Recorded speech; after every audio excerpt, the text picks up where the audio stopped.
Em nome do Pai, do Filho e do Espírito Santo. Amém. Abri, Senhor, os meus lábios e minha boca anuncie vosso louvor. Infundi, ó Deus, a vossa graça em nossos corações, para que, fugindo, olha a oração, aos excessos humanos, possamos, com vosso auxílio, abraçar os vossos preceitos. Quero repetir essa oração aqui da coleta da sexta-feira da terceira semana da Quaresma. Para que, fugindo aos excessos humanos, possamos, com vosso auxílio, abraçar os vossos preceitos. Por nosso Senhor Jesus Cristo, vosso Filho, na unidade do Espírito Santo. Amém.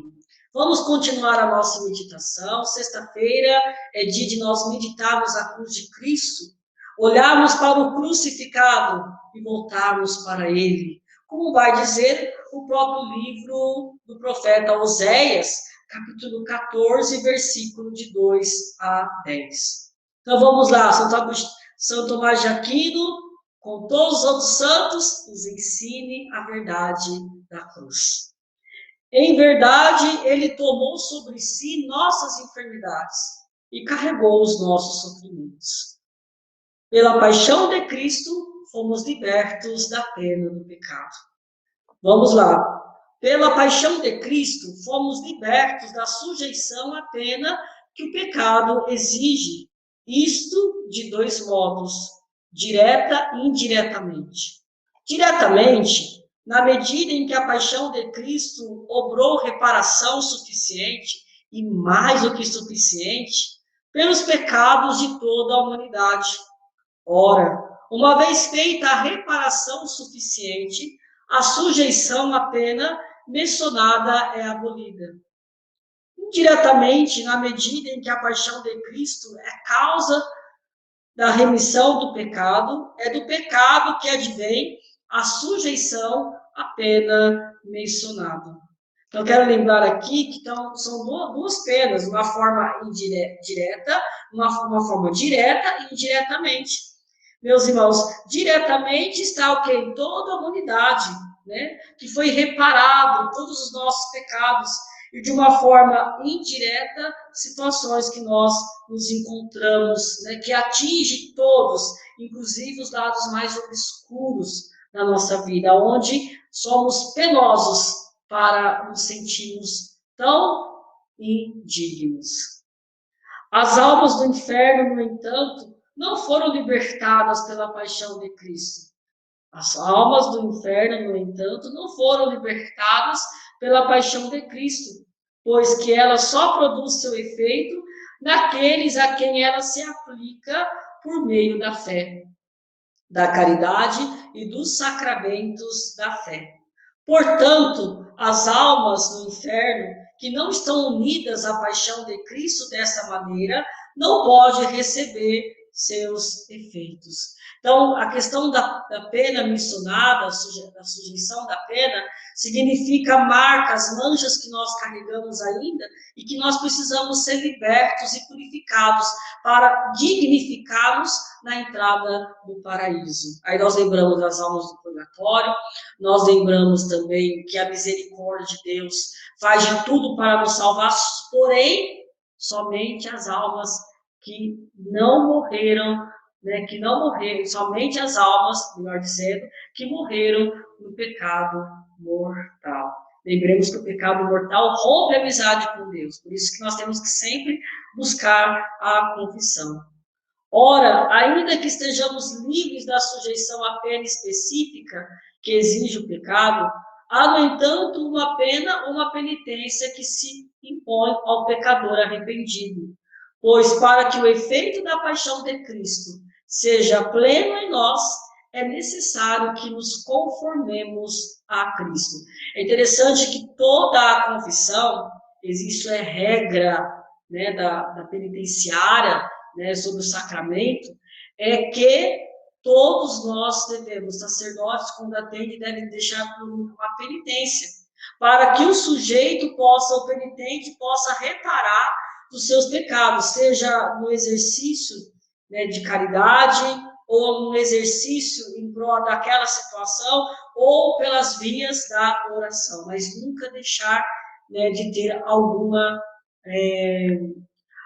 reparação, alguma penitência, né? Tem pessoas que falam assim, padre, mas confessar já é uma penitência. Não, a confissão é uma acusação de pecados, que nós nos acusamos dos pecados e que nós precisamos depois fazer um propósito. E este propósito vem com uma reparação, né? Toda reparação, um dano causado, porque vamos lembrar bem o tamanho, a magnitude que nós causamos em relação a Deus e aos outros, e por isso precisamos nos conformar a Cristo para entender a situação dos nossos pecados. Conformamos-nos a Cristo por meio do batismo, conforme é dito por São Paulo. Fomos, pois, sepultados com ele na sua morte pelo batismo. Daí que nenhuma penitência por reparação é imposta àqueles que são batizados. Pela satisfação operada por Cristo, estão totalmente libertados. Porém, porque Cristo morreu uma vez pelos nossos pecados, somente uma vez. Por isso que o batismo é um só, entendeu? Aí vamos entender a teologia do batismo católico, do batismo cristão, né? Uma vez só, nós entramos na morte uma vez só, associados à cruz de Cristo, que nos libertou. O homem não pode, por uma segunda vez, conformar-se a Cristo pelo batismo, né? Tem pessoas que falam assim, padre, eu vou batizar porque esse batismo anterior não valeu. Valeu sim. O que falta, né, é mudança de vida, é a busca. É entender que o batismo é a porta para eu buscar o reino dos céus, para eu buscar a glória do céu, para buscar a conversão. Portanto, aqueles que depois do batismo voltam a pecar, devem se conformar-se a Cristo em seu sofrimento, dizendo que a confissão é a segunda tábua da salvação. A primeira tábua é o batismo, e a confissão é a segunda. Através de algum tipo de penitência ou sofrimento que suportem em suas próprias pessoas. Se a morte, que é uma pena devida ao pecado, continua existindo, a razão é uma só. A satisfação operada por Cristo produz seu efeito em nós na medida em que somos um só corpo com Ele. Do mesmo modo, como membros são um só corpo com a cabeça. Então, lembremos que pelas vias do sacramento, de uma forma mística, nós unimos a esta seiva, nós nos interligamos, né, à cabeça. A cabeça que é Cristo, quer dizer, as veias são os sacramentos que nos ligam à cabeça, que é da cabeça que nós recebemos todo o nutriente para a nossa saúde, para o nosso crescimento. Se a morte, que é uma pena devida ao pecado, continua existindo, a razão é uma só. Aí vamos lembrar lá, São Paulo vai dizer depois isso. Ora, é necessário que os membros se conformem à cabeça, de onde que se Cristo teve antes, com a graça em sua alma, de sofrer em seu corpo e chegar à sua gloriosa imortalidade através da paixão. Assim também deve ser conosco, que somos seus membros. A paixão continua ainda na mística da igreja, no corpo místico de Cristo. Pela paixão, somos verdadeiramente libertados de todo castigo, mas de tal modo que o primeiro na alma que recebemos, o espírito de adoção filial, por meio do qual somos listados entre os herdeiros. Então, só muda, só se apresentam os sacramentos quem tem um coração de filhos. Entre os herdeiros da eterna glória, enquanto ainda detemos um corpo que pode sofrer e morrer. É apenas mais tarde, quando tivermos nos conformado a Cristo por seu sofrimento e sua morte, que seremos levados à glória da imortalidade. Existe aqui um ponto fundamental mediante a paixão. A paixão de Cristo abriu o céu para todos, sim, mas nem todos irão entrar. Por quê? Porque nem todos irão acolher a salvação.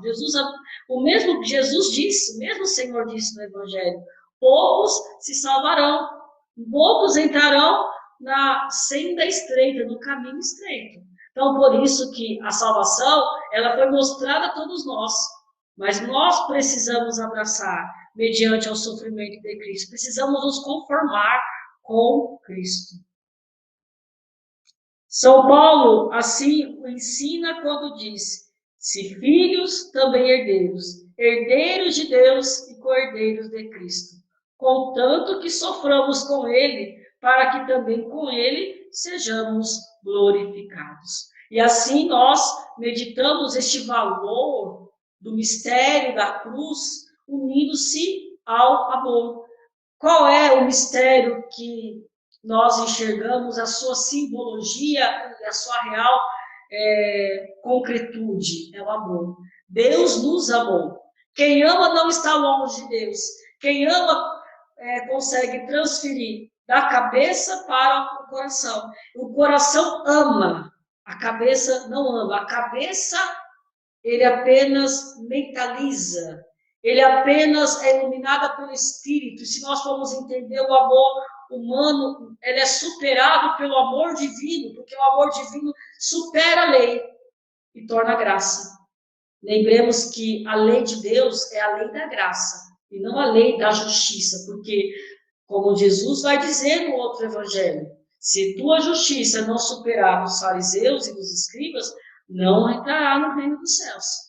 Qual é a justiça divina? É a superação da lei, que se torna a graça escrita no Espírito a nós, dentro de nós, em nós, com o coração filial. Duas coisas que é importante entendermos nesse Evangelho de Marcos, capítulo 12, versículo 28b a 34, é que o amor, o mandamento, e claro que o amor resume todo o mandamento, nos coloca aqui, não no sentido de conselho. O amor é mandamento, é critério de vida, é critério para quem quer reparar-se, quer crescer, quer voltar. Por isso que a leitura do profeta Oséias nos convida a isso, a voltar ao Senhor.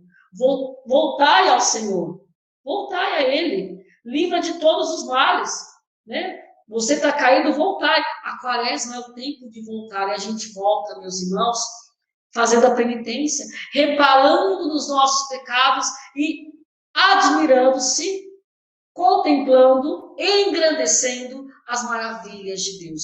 Lembrando em nós que somos pecadores, porque se voltamos é porque é milagre. Ninguém volta, meus irmãos, depois da sentença de Gênesis. Essa sentença é quebrada mediante o amor. Quer milagre? Olha para a cruz de Cristo. Olha para o amor. O amor é, sim, um dom mais milagroso que existe e que liberta aquele que está perdido e o que faz voltar aquele que não se encontrou. Lembremos, meus irmãos, que só o amor de Deus nos faz voltar e curar as nossas perversidades. Uma pessoa perversa, uma pessoa ímpia, é aquela pessoa que não sabe que é amada.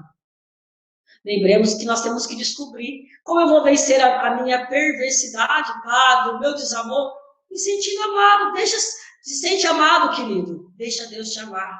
Aí você vai descobrir que valor que você tem e quanto você é significativo através do amor de Deus. Em nome do Pai, do Filho, do Espírito Santo. Amém. Uma boa sexta-feira para você, de penitência e de caminhada quaresmal.